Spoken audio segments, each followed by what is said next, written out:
Praise the Lord. Mo kí wa káàsán o ní gbogbo ibi tá bá ti ń gbọ́ mi. Mo kí wa káàsán, mo kí wa káàárọ̀ níbi tá bá ti ń gbọ́ mi o. Orúkọ mi ni Tolúlọpẹ́ Akínwọlé Solomon Àṣírí Olúwa láti ilé-iṣẹ́ ìránṣẹ́ Capstone Children, Young Persons and Caregivers Mission, also known as Capstone Mission. Ká tó bẹ̀rẹ̀, ẹ jẹ́ ká gbàdúrà.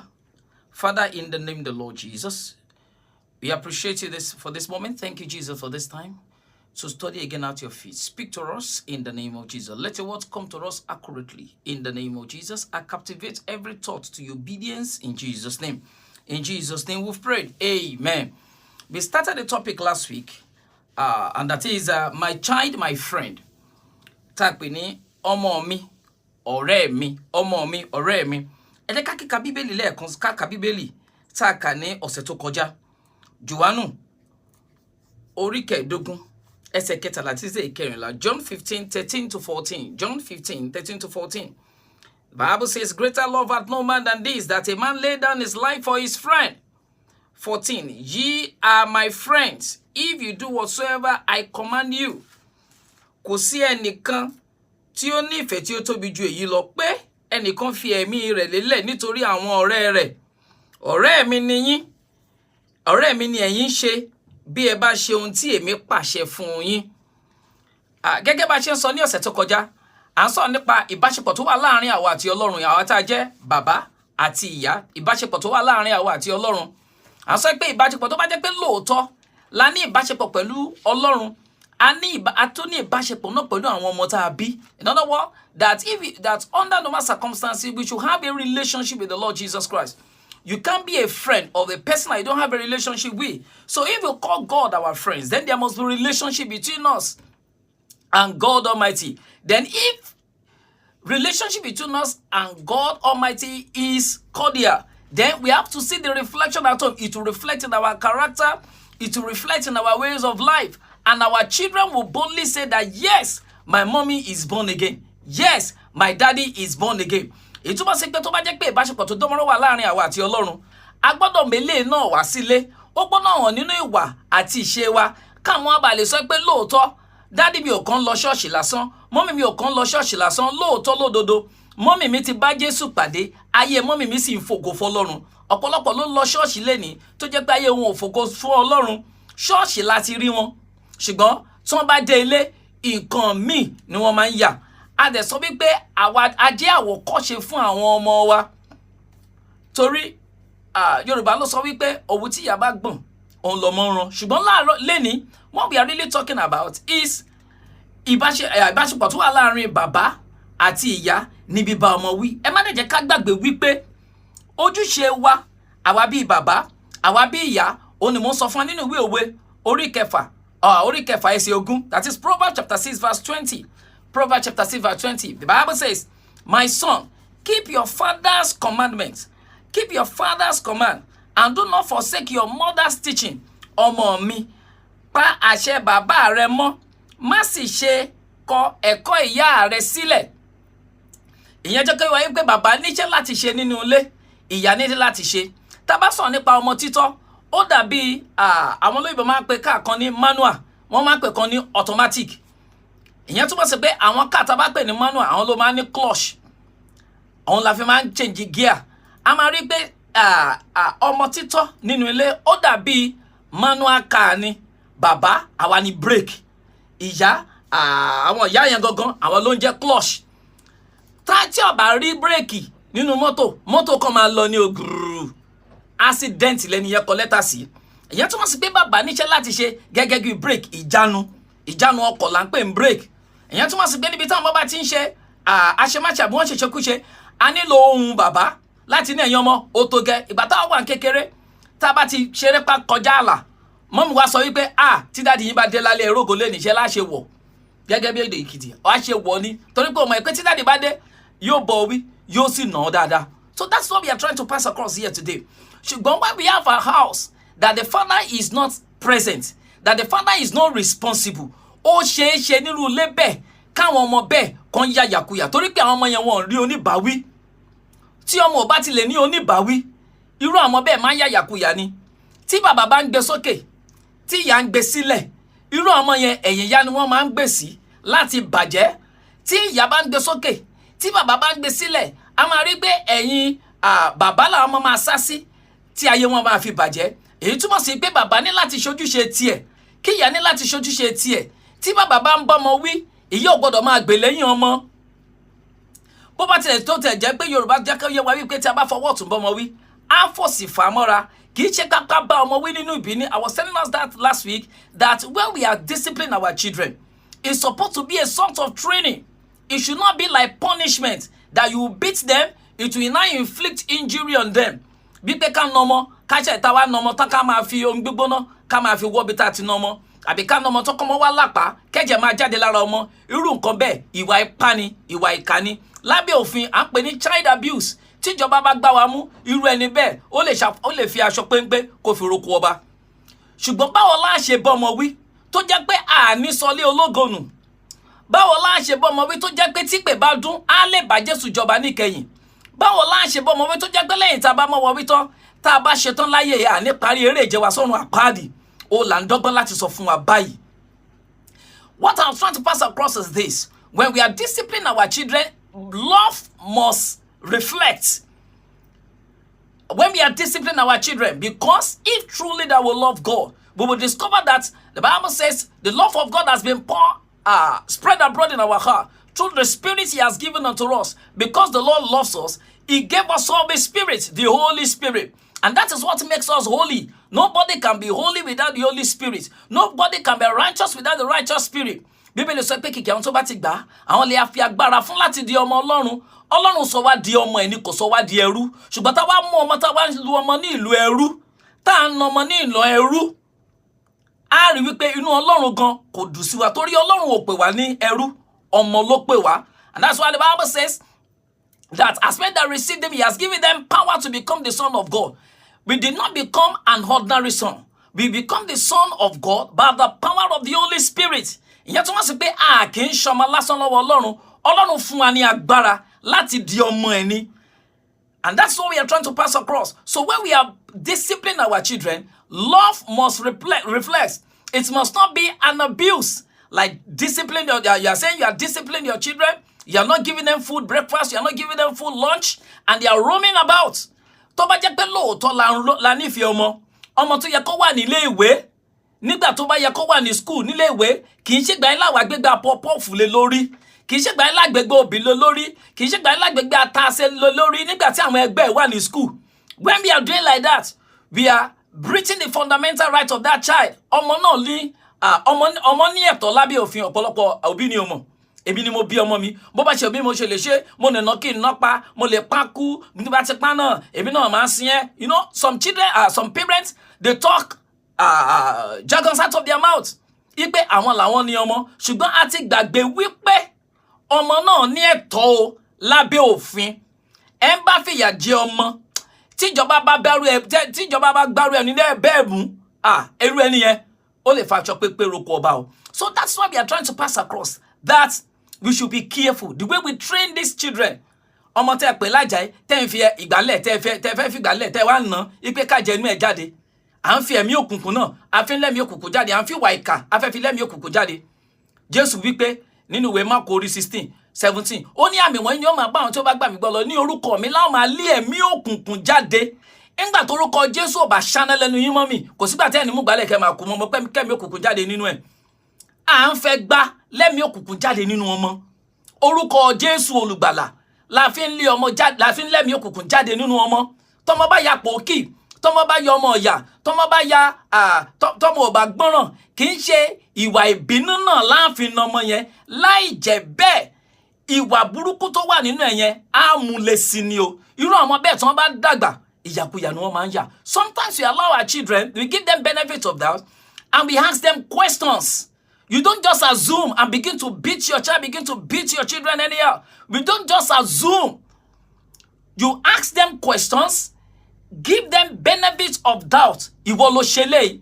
Mommy èmi kọ́. You did not allow the child to even explain. Ó ti bẹ̀rẹ̀ sí ń kọ́ gbájú fún, ó ti ń kọ́ oríṣiríṣi ó ti ń nọmọ. Ẹ má jẹ́ ká gbàgbé pé àwọn ọmọ náà wọ́n ní ẹ̀tọ́ lábẹ́ òfin, wọ́n sì lẹ́tọ̀ọ́ nínú ọ̀rọ̀ Ọlọ́run. Ẹ má ṣe gbàgbé bàbá, aláṣẹ lẹ jẹ́ nínú ilé. Ìtorí ẹ̀ la ṣe máa ń sọ wípé tọkọ-tìyàwó tẹ́ bá máa fẹ́ra, ẹ mọ̀ wá ara yín dáadáa kó tó di pé bẹ̀rẹ̀ sí ń bímọ fúnra yín.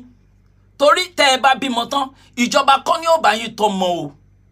Pásítọ̀ kọ́ ni ó bá yín tọ́mọ. Pásítọ̀ mi ti kékékékékékéké ó ti sú. Àwọn òbí mi, wọ́n ti fi ọmọ da pásítọ̀ láàmú, wọ́n ti fi ọmọ ara wọn gan dára wọn láàmú tó ti sú wọn. Nítorí pé kí ni? A ṣe dáadáa láti bẹ̀rẹ̀. Ìyẹn tó máa sì pé tá a bá fẹ́ bímọ, a gbọ́dọ̀ mọ̀ pé ọmọ tá a bí àwa náà láàtọ̀. Èkùrọ́ sì ni ó yẹ kó jẹ́ alábàákú ẹwà. Ìyẹn tó máa sì pé mo ti fẹ́ báyìí, mo ti fẹ́ ná, mo ti wẹ̀ díẹ̀ bí ìgbà tí wẹ́dà bá jórin méjì papọ̀ ni, mo ti wẹ̀ díẹ̀ báyìí, mo ti wẹ̀ díẹ̀ ná. Dádì, mọ́mì, ẹjọ́ fẹ́ra yín láti tọ́ ọmọ ni o. Ìdí tí àwa ọkùnrin gbọ́dọ̀ nífẹ̀ẹ́ ìyàwó wa nítorí àwọn ọmọ. Ìdí táwọn obìnrin náà gbọ́dọ̀ nífẹ̀ẹ́ ọkọ wa torí àwọn ọmọ. Tó bá yá, àwọn ọmọ yẹn á ṣe wáyéèkì, wọ́n á kúrò lábẹ́ wa. Tó bá yá, àwọn ọmọ yẹn á wọ lọ yunifásitì o. Tó bá yá, àwọn ọmọ yẹn náà lọ fẹ́yàwó, wọn á lọ fọ́kọ, wọn á dá ẹbí tiwọn ní o. Àwa kù àwa àti dádì. Ṣùgbọ́n tá a bá ti ṣe dáadáa láti bẹ̀rẹ̀, àwọn ọmọ tó yẹ ká jẹun wọn, à ní lè jẹun wọn mọ́ o. So we need to be careful. Daddy, mommy, we're supposed to be the best friend of our children. Even when they're asking them in school, write a composition about your friend. I would rather write about my dad. I would rather write about my mom. That is how it's supposed to be. Ọmọ gbọ́dọ̀ dé láti school láti lè béèrè lọ́wọ́ yín mommy. Ọmọ gbọ́dọ̀ dé láti school láti lè béèrè lọ́wọ́ yín daddy. Ṣùgbọ́n when daddy is not available, another person will take the place of daddy. And we have seen women performing dual nature. A woman that we ask as a father and also acts as a mother. Kò sí bí ṣe yẹn ṣe fẹ́ pé pérépé. That is what we are talking about. Ọmọ tá bá ti rọ́wọ́ bàbá lára ẹ mọ̀ tẹ́ bá dé ta. Ọmọ tẹ́ bá rọ́wọ́ ìyá lára ẹ máa mọ̀ tẹ́ bá dé school. Ẹ ti rí pé màmá rẹ ìbéèrè ta jáde lẹ́nu yìí sà. Wípé màmá rẹ ńkọ́. Ìyẹn túmọ̀ sí pé a rí ọwọ́ ìyá lára ẹ, a sì rọ́wọ́ bàbá lára ẹ. Bàbá mo sọ fún yín Bíbélì wípé Proverbs 60:20 orí kẹfà ẹsẹ̀ ogún. Bàbá aláṣẹ nìyí, ọmọ mi pa àṣẹ bàbá rẹ mọ́. Ìyá ẹ̀kọ́ là wá ń kọ́. Tí ìyá bá ń kọ́ mọ́, bàbá náà gbọ́dọ̀ ṣùgbọ́n àyà ni kẹjọ kọ́ papọ̀. Torí tó bá dọjọ́ ọ̀la, ẹ lè jọ jèrè ọmọ. That's what we are saying. Kò sí bàbá tó máa gbàdúrà pé káyé ọmọ ń bàjẹ́, kò dẹ̀ sí ìyá tó máa gbàdúrà pé káyé ọmọ ń bàjẹ́. Ṣùgbọ́n tá a bá ti mọ̀ dáadáa láti bẹ̀rẹ̀, àwọn ọmọ yẹn á yàyàkuyà mọ́ wa lọ́wọ́. Tó jẹ́ pé tó bá ti dé 18, tó bá gbé 17, ẹ bẹ̀rẹ̀ sí lo sà fọ́mọ, ẹ máa lo mà fọ́mọ kó bá lè jíṣẹ́ fún yín. I'm telling us today, there are some things that our children has even made their friends. Àwọn ọmọ wa ti sọ nǹkan míì dọ̀rẹ́, àwa dẹ̀ ló yẹ kó sọ dọ̀rẹ́. Ọmọ mi ti sọ léèwé dọ̀rẹ́, ọmọ tó máa jí láti aago 6, èmi àti aago 5, ó dẹ̀ gbọ́dọ̀ bá school bus lọ school láago 7, àbá aago 6 àbọ̀, a máa bọ̀ lé láago 6. Ọmọ mi tó bá ti dèdè lébà ibi tó jókòó sí ló máa sùn sí pẹ̀lú uniform ọrùn àti bàtà lẹ́sẹ̀. Èmi gan kí ló ń jẹ́ soft tàbọ̀. Àwọn ọmọ èmi tó bá ti délé láago 6 àti fọwọ́ dìṣòro, àti ìyá ti dáná tán àti wá bá ìyá gan ní kitchen láti bá a dáná á wá dìṣòro. And that is why parents, we have to be very, very careful. I'm not saying your children should not go to school, èmi náà kàwé, but we have to create time for them. Tó bá jẹ́ pé iṣẹ́ ni ò ní jẹ́ ká tọ́ ọmọ, ọjọ́ ọ̀la wa la fi ń tajóka. Ẹlòmíì àṣìṣẹ́ owó lẹ́lòmíì wá títí a dẹ̀ ti gbàgbé pé ọmọ tá a bá kọ́ òun náà ni ó ta lé tá a bá kọ́ o. Ọmọ tá a bá kọ́ ni ó ta lé tá a bá kọ́ o. Ẹni tó yẹ kó kọ́ ọmọ bí wọ́n ṣe ń ru àmàlà, ìyá ni. Ẹni tó dé tó kọ́ ọmọ bí wọ́n ṣe ń sebẹ̀, ìyá ni. Ìyẹn túmọ̀ sí pé ìyá níṣẹ́ láti ṣe, ẹ̀kọ́ ní ìyá ń kọ́, bàbá sì á ṣùgbọ́n àyà, á sì pàṣẹ nǹkan tí màmá rẹ bá sọ fún ọ, ó yá lọ ṣe. Bí bàbá ṣe ń ṣe nìyẹn. Ṣùgbọ́n ilé tí ò bá ti sí bàbá, wàhálà wà. Ilé tí ò bá ti sí ìyá, ẹ rí bí kitchen gan ṣe rí, ẹ rí bí parlour ṣe rí. Ẹ bẹ̀rẹ̀ pé àwọn obìnrin ilé yìí ńkọ́, nǹkan tá ń sọ nìyẹn. Mo mọ̀ pé ọ̀rọ̀ tí mo ń sọ yìí ó yé wa. Ẹ má jẹ́ káwọn ọmọ sọ school di ọ̀rẹ́. Ẹ má jẹ́ káwọn ọmọ sọ handset tí wọ́n di ọ̀rẹ́.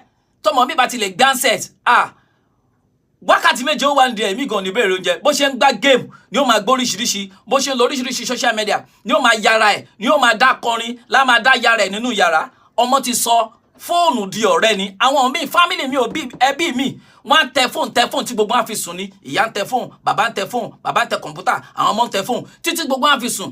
Àdúrà alẹ́ ti parẹ́ lé àwọn míì. Àdúrà àárọ̀ kùtùkùtù ó ti parẹ́. Wọ́n ti sìnkú ẹ̀, wọ́n ti gbẹ́sìn nílé àwọn míì. Ilé tí ò bá ti fàyè gba Ọlọ́run rádaràda ni ilé ẹ̀ máa ń jẹ́ o. Ilé tí ò bá ti fàyè gba Jésù olùgbàlà rádaràda nílé náà máa ń jẹ́. A máa rí pé àwọn ọmọ yẹn tá a bá máa ṣà wọ́n ṣàṣàláàrí tá a máa ṣàtà mọ́ Ọlọ́run nínú wọn. That's what we are talking about. Another thing, a gbọ́dọ̀ jẹ́ káwọn ọ̀rẹ́ wọn ní school kó jẹ́ ọ̀rẹ́ wọn ju àwa lọ. Torí oríṣiríṣi ẹ̀kọ́ lọmọ ń kọ́ nílé ìwé báyìí. Oríṣiríṣi ẹ̀kọ́ wọn ń kọ́. Àwọn ọmọ mi àdélé wọ́n á ṣojú bí ojú innocent face. Ẹni ọmọ mi ò lè ṣe bẹ́ẹ̀. Ọmọ tí ń dá mẹ́wàá wò lábẹ́ lómi. Ọmọ mi ń ṣẹ́yún mọ́ ìyá ẹ̀ lára tó ń ṣẹ́yún mọ́ bàbá ẹ̀ lára tí wọ́n sì ní mọ̀. Adẹ́dẹ̀lé aṣojú fẹ́rẹ́. Ìyẹn túmọ̀ sí pé àwọn òbí a gbọ́dọ̀ wo àwọn ọmọ wa fínífíní. Òbí tó ti jí jáde láàárọ̀ tó jẹ́ pé ọ̀rọ̀ ọ́fíìsì ni, ọ̀rọ̀ iṣẹ́ ni, mo fẹ́ lọ jíta oúnjẹ, mo fẹ́ lọ ṣiṣẹ́ lé. Ṣé òun láráyè wo ọmọ fínífíní? Ọmọ mi gan kì í ṣàgbèrè ṣùgbọ́n aṣọ àgbèrè ló ń wọ̀. Ọmọ mi wọ́n ti ń kọ́ ọmọ mi bọ́n ti ń fagbó, wọ́n ti ń kọ́ ọmọ mi bọ́n ṣe mọ sìgá lábẹ́ òrùlé ẹ̀. There are some other drugs now that are psychoactive substances. Tó jẹ́ pé àwọn oògùn olóró kan wà tó jẹ́ pé tọ́mọ bá gbé nínú yàrá yín, tó bá gbé nínú ilé yín ẹ̀ ní gbóòórùn. Táyé fi máa bàjẹ́ lábẹ́ òrùlé yín ẹ̀ ní mọ̀. Ṣèbí tọ́mọ bá fagbó lẹ́ẹ̀ máa gbóòórùn gbó, tó fa sìgá lẹ́ẹ̀ máa gbóòórùn gbà. Àwọn míì ti wà báyìí tó jẹ́ pé tọ́mọ bá fà, especially some of your children that used to lock their door. Tọ́mọ ti wà yàrá wọn ti tilẹ̀kùn lẹ́yìn. Kí ló ń ṣe Junior kò ní dáhùn? Kí ló ń ṣe Junior? And mommy, let me have my time to myself. I am now an adult. Tọ́mọ bá ti bẹ̀rẹ̀ sí ń sọ yẹn fún wa. Hey! Ẹ lọ wo ọmọ yẹn fínífíní, wàhálà ti wà. So that's what I'm trying to pass across now. There are some drugs that tọ́mọ bá gbé nínú ilé tó gbé nínú pálọ̀ yín gan ẹ̀ ní mọ̀. Torí pé kò ní rùn. Ṣùgbọ́n tọ́mọ bá ti bẹ̀rẹ̀ sí ń ṣe wérewère lẹ́mọ̀ pé nǹkan ti ṣẹlẹ̀. Ìyẹn túmọ̀ sí pé ẹ̀yin òbí àwọn ò ní dọ́mọ ẹlẹ́bi púpọ̀ o. Ìyá rẹ̀ ni bàbá rẹ̀ ó mọ̀ dá lẹ́bi. Torí ọmọ tó bá ti da tí bàbá ní o, èyí tí ò bá ti da náà tá a rí ṣà tìyá ni. Right? A gbọ́dọ̀ jẹ́ kí àwọn ọ̀rẹ́ ìta kó jẹ́rìí àwọn ọmọ. A gbọ́dọ̀ nífẹ̀ẹ́ àwọn ọmọ ẹ̀ táwọn ọmọ kan máa mọ̀ pé lóòótọ́ lódodo dáàdì nífẹ̀ẹ́ mi, lóòótọ́ lódodo mọ́mì nífẹ̀ẹ́ mi. Ẹlòmíì wàhálà tó ti ṣe lọ́fíìsì tó ti ṣe lọ́jà lágbé wálé lá máa kanra mọ́mọ́. Irú ọmọ bẹ́ẹ̀ báwo ló ṣe fẹ́ jọ́kọ́ ọmọ ẹ bá ẹ sọ̀rọ̀ nǹkan tó ń là kọjá. Ọmọ á lọ sọ fún àwọn ọ̀rẹ́ á bẹ̀rẹ̀ sí ni wá máa kọ níkọ̀kúkọ. Wọ́n á bẹ̀rẹ̀ sí ni máa kọ níkọ̀kúkọ. Ọmọ máa yàyàkuyà. Àwọn ọmọ míì tí wọ́n bá ti ń lọ sí school aṣọ mi wà nù báàgì wọn. Tí wọ́n bá ti lè parí ọmọ mi ń tọ́tẹ̀ lẹ́yìn I go to school, I've been in a school today láti lọ bá àwọn ọmọ sọ̀rọ̀. Ọmọ mi tó bá ti lè gbé báàgì ẹ̀ báyìí tẹ́ bá wo makeup kit wà nù báàgì school ọmọ mi. Tó bá ti ń parí láago 2 àbáago 4 báyìí á bọ́ sí kànáà kan náà bẹ̀rẹ̀ sí ní tọ́tẹ̀ á bẹ̀rẹ̀ sí ní makeup ó lọ nìyẹn á dẹ̀ mú school uniform ẹ̀ á dẹ̀ ṣèǹjì ẹ̀. Ṣùgbọ́n bàbá tó yẹ kó pàṣẹ, ìyá tó yẹ kó kẹ́kọ̀ọ́, àwọn yẹn ti rìn àwọn náà ti bá tí wọn lọ. Èmi àní jẹ́ kí n kọ́kọ́ jayé mi náà kí n tó ṣe tán mọ́. Ṣùgbọ́n tọ́mọ bá wá dàgbà tán gbogbo nǹkan tó bá ti kójọ á wá dànù. Mo gbàdúrà nǹkan tá à ń kọ́ àní fọwọ́ ara wa dànù lórúkọ Jésù. Kọ́rọ̀ wa má lọ dàbí akọgba tú ìgbà ká o. Ọlọ́run ràn wá lọ́wọ́ o. Mo sọ ẹ má jẹ́ ká gbàgbé wípé bàbá ní iṣẹ́ láti ṣe, ìyá ní iṣẹ́ láti ṣe, a gbọ́dọ̀ mọ̀ yẹn. And another thing tá gbọ́dọ̀ máa ṣe fún ọmọ ni pé a gbọ́dọ̀ máa bá wọn sọ̀rọ̀ ní gbogbo ìgbà. We want them consistent message, we talk to them. A máa bá wọn sọ̀rọ̀ ní gbogbo ìgbà. Nǹkan tá a gan bá rí lórí social media tí ò dá á sọ fún. Nǹkan tá a gan bá gbọ́ níta tí ò dá, tá a gbọ́ nínú news àbí tá a gbọ́ lórí radio àbí tá a wò lórí television tí ò dá á sọ fún ọmọ ẹ̀. That's how we build the relationship. Táwọn ẹ bá dẹ̀ tẹ́ bá ti sọ fún ọmọ dáàdì ẹ̀yin náà mọ̀ àwọn náà bẹ̀rẹ̀ sí ń dá tiẹ̀ sílẹ̀. By that we'll be able to correct them and put them in the right way. The Bible says, train your child in the way that he should go. And he grows up, he will not depart from it. Ká tọ́ ọmọ ní ọ̀nà tí yóò tọ̀ tó bá sì ti dàgbà kò ní kúrò nínú rẹ̀. Jésù wípé èmi ní ọ̀nà òtítọ́ àti ìyè. Kò sẹ́ni tó lè wá sọ́dọ̀ bàbá bí kò ṣe nípasẹ̀ mi. Daddy, mommy, ṣẹ́yìn gan ti mọ̀nà. Ṣẹ́yìn gan ti mọ ìyè. Ṣẹ́yìn gan ti mọ ọ̀nà tá a máa gbà tá a fi lọ sọ́dọ̀ bàbá. Ká má bàa ṣe lásán. Kí iṣẹ́ ìsìn wa kó má bàa jà sásán. Kó má di ìkẹyìn, ká má di ẹlẹ́sìn.